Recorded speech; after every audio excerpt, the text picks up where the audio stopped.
So my second big experience with XOJO was doing something called the Spartan Race. Now, if you haven't heard of that, it's this crazy race where they do all these obstacle courses with a lot of running in between. And this one was a beast, and that's literally what it's called, the Spartan Beast. And so it's 13 miles in the summer, which here in Utah gets up to about 100 degrees.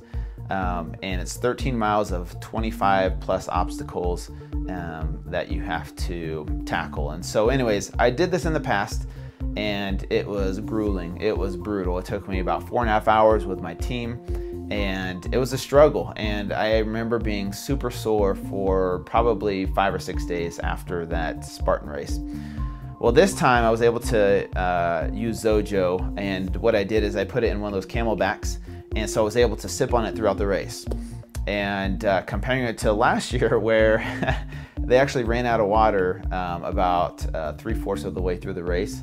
So the last quarter of the race I didn't have any water, which was horrible, and that was a really bad experience. But this year I was smart enough to bring the camelback, but instead of just filling it up with water, I filled it up with XOJO, and was able to sip on it throughout the race. And then the results were very, very noticeable for me.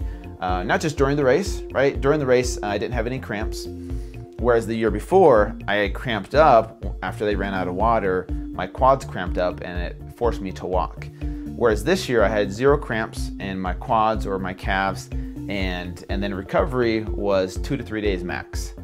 Because yes, I used it during the race, but I also drank a ton of it after the race in the next 2 days as well, which helped my body recover even quicker.